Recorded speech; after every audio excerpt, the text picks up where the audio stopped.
The following is a presentation of Bloomberg On Demand, the business of life.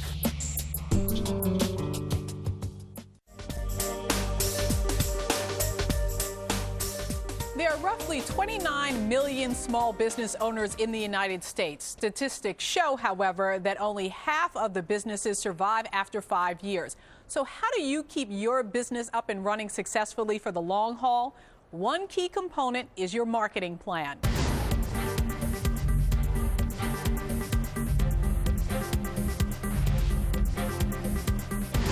Welcome to Bloomberg On Demand, the business of life. I'm Monica Bertrand.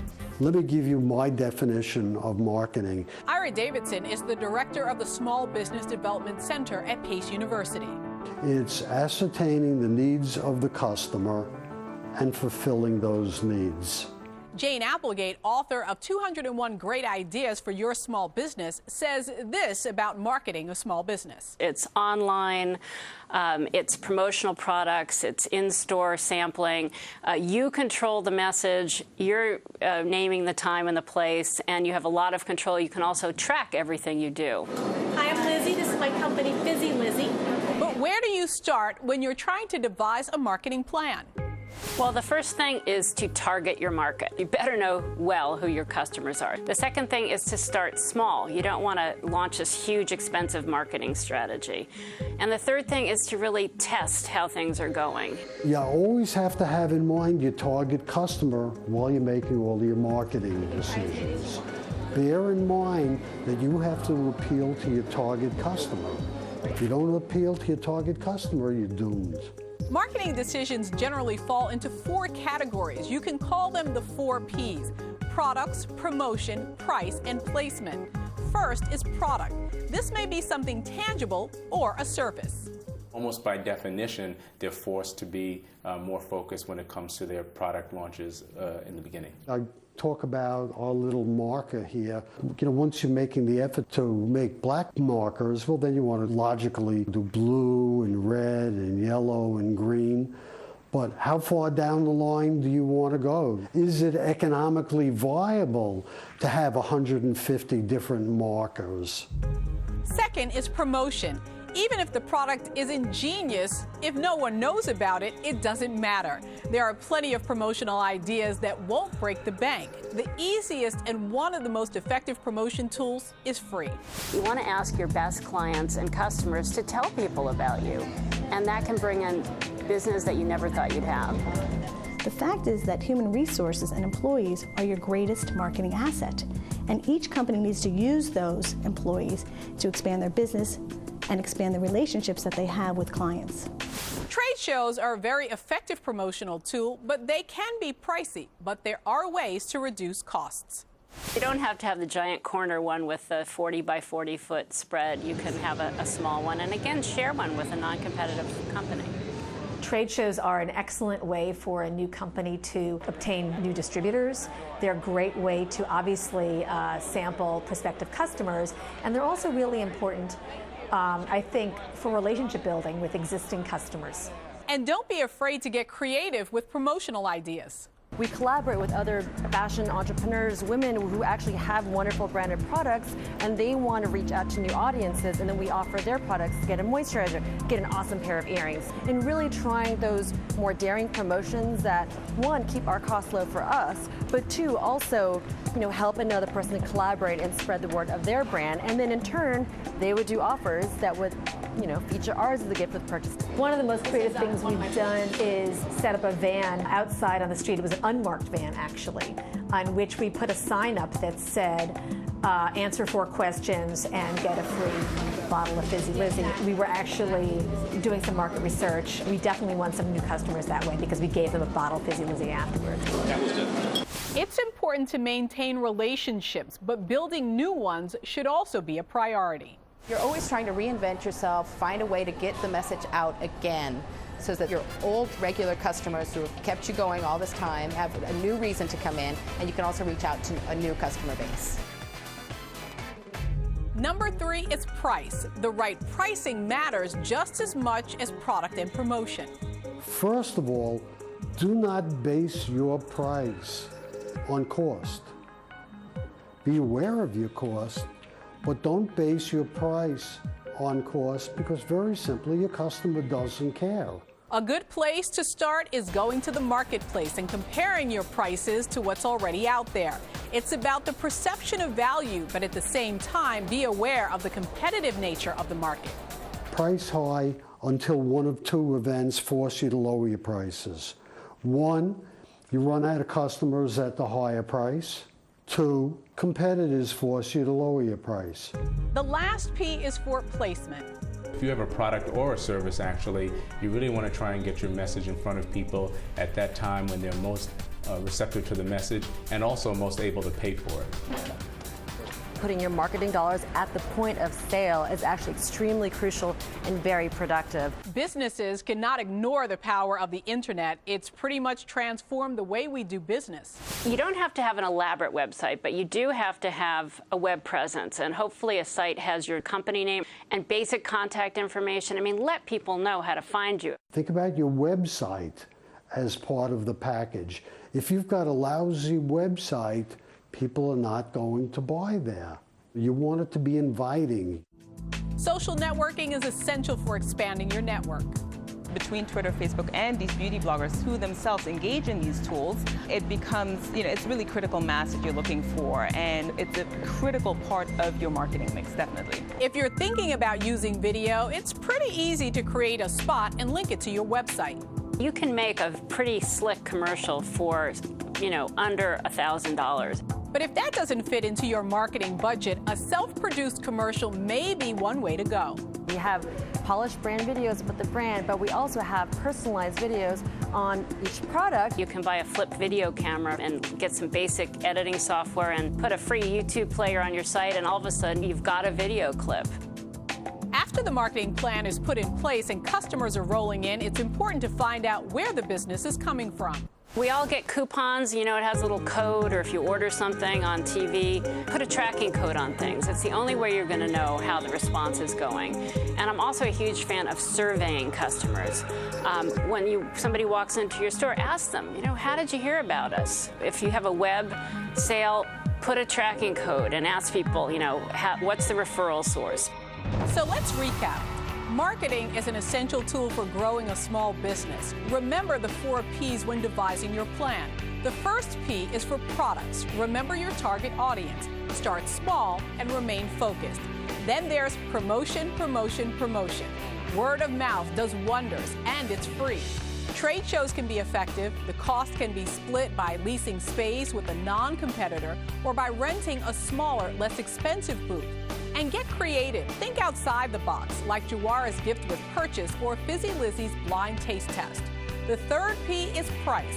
A good way to price a product is by comparing it to similar items. And finally, think about placement. Whatever the product or message, make sure to present it to the consumer when they're open to receiving it and more willing to buy. The power of the internet is huge. Your company's website doesn't need to have lots of bells and whistles, but you do need to have one.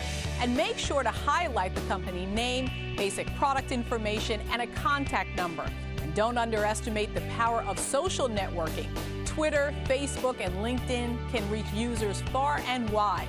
Remember to include a short video, whether professionally or self-produced, that can be linked to your website.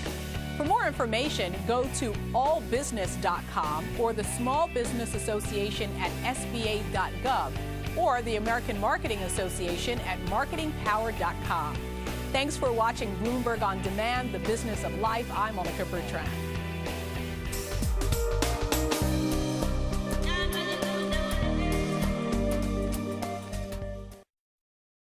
The following is a presentation of Bloomberg On Demand, the business of life.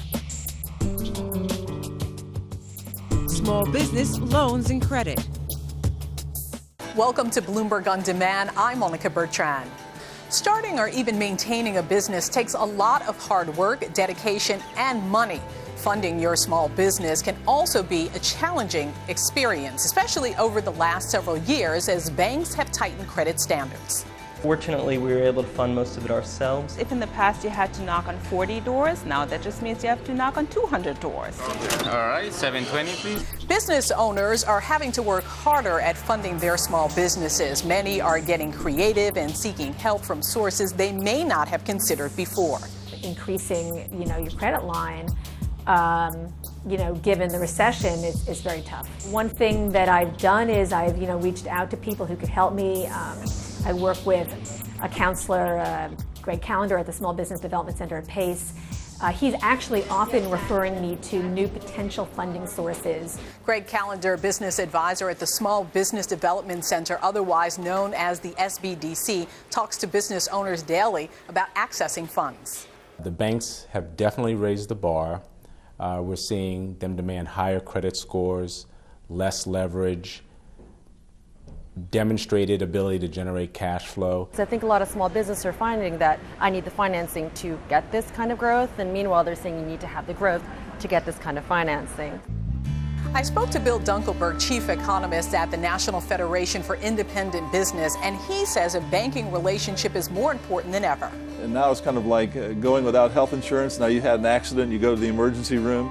Better that you've established a relationship with a bank, not just your depository relationship, but visit with people, maybe have a line of credit that you're not using right away, but you establish it.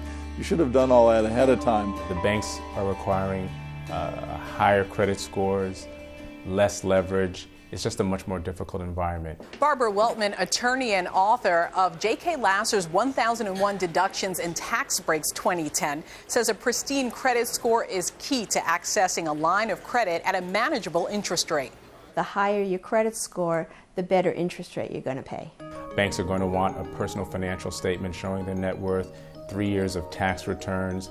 The bank pulls a credit report. They'll want a resume. Ira Davidson is director at the Small Business Development Center at Pace University. Banks are in the business of making loans, so make it easy for them. You need to have a great plan. It has to be exciting.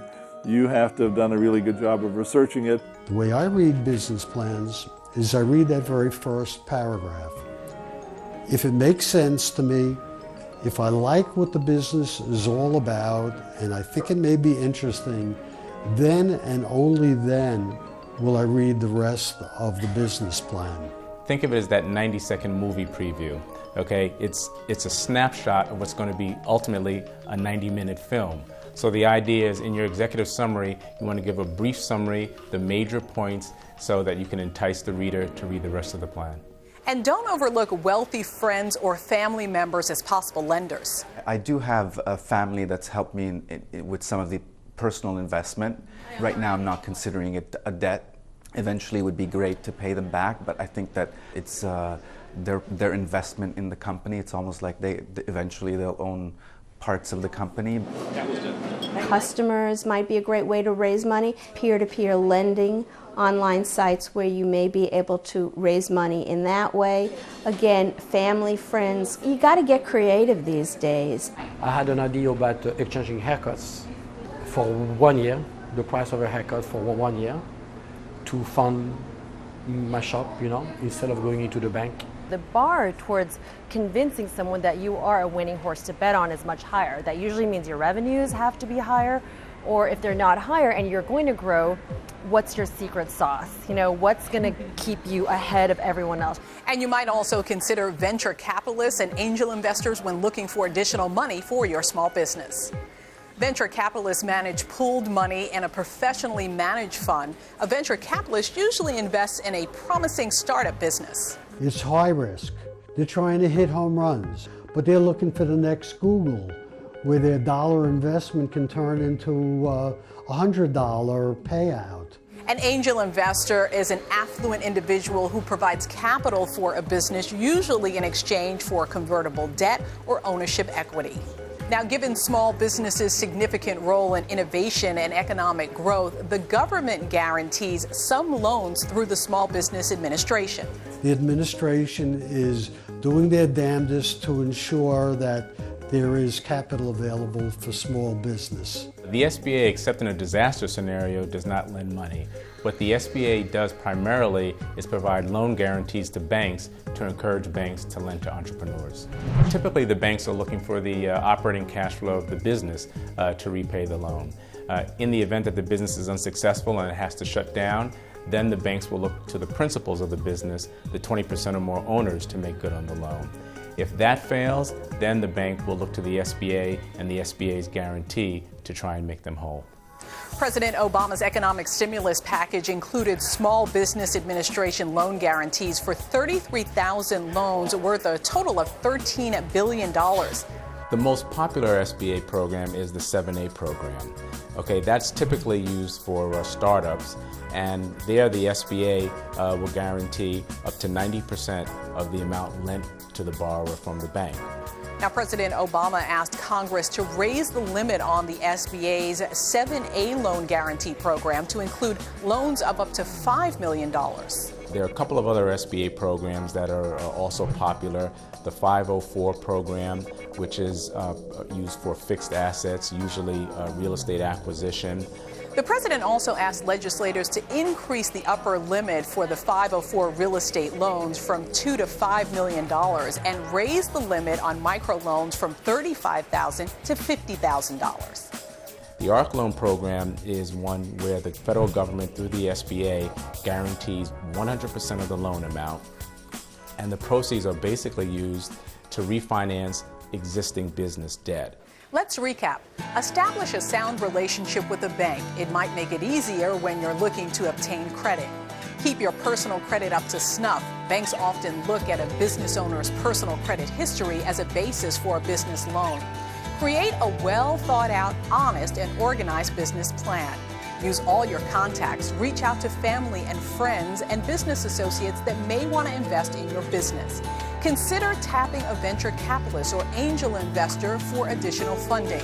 And use your local Small Business Development Center, otherwise known as SBDC, as a source of new funding referrals and advice. For more information, go to nfib.org or sba.gov. Thanks for watching Bloomberg On Demand. I'm Monica Bertrand.